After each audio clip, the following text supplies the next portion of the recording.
Hi friends అందరికీ happy గురు పౌర్ణమి అండి. నేను గురు పౌర్ణమికి చూడండి మా బాబాని ఎలా రెడీ చేశాను.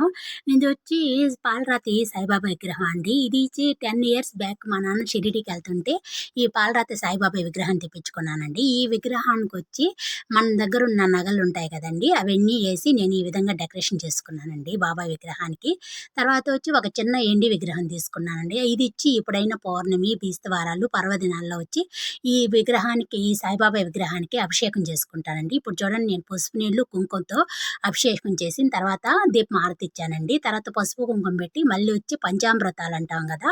పాలు, పెరుగు, నెయ్య, తేనె, పా పంచామృతము, చక్కెర, వచ్చి పచ్చకర్పూరము, కొన్ని ఎండి కాయిన్స్ ఉన్నాయండి నా దగ్గర.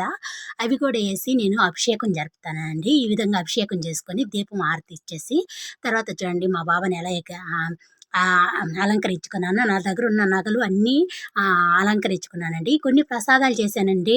గుడికెళ్ళాలి గదా! హారతి టయానికి అని జెప్పేసి కొంచెం దద్దోజనము, పులుసన్నము, పాయసము, కొన్ని పండ్లు పెట్టానండి. తర్వాతొచ్చి సాయంత్రం చేసుకుందాంలే అని జెప్పేసి ఇంకా హారతి టయానికి వెళ్ళిపోవాలి. చూడండి మా బాబాని ఎలా రెడీ చేశాను. నా దగ్గర ఉన్న నగలు అవన్నీ ఏసి ఈ విధంగా రెడీ చేసుకున్నానండి. నేను ప్రతి సంవత్సరం పౌర్ణమి కానుకంతా ఇలాగే రెడీ చేసుకొని మనం చేశాం గదా! అవన్నీ ఇలా పెడతానండి. ఆయన తిన్నట్టు తృప్తిగా ఉంటదని జెప్పి నేను చేసిన ప్రసాదం అన్నీ చూడండి. ఈ విధంగా కొన్ని అటుకులు, బెల్లం గూడా ఉన్నాయి గదా! అవి కూడా తీసుకొచ్చి పాలు పోసి పెట్టానండి. చూడండి అన్నీ ఈ విధంగా బాబాకి కొంచెం కొంచెం తినిపిచ్చేసి తర్వాత లాస్ట్‌లో పండ్లు తినిపిచ్చేస్తానండి. తినిపిచ్చేసిన తర్వాత కొంచెం టెంకాయ కొట్టుకొని హారతి ఇచ్చేసుకున్నానండి. ఇప్పుడు ఇది మా ఇంటి దగ్గర ఈ విధంగా ఇచ్చేసుకొని గుడికెళ్ళాను. తర్వాత వీడియోలు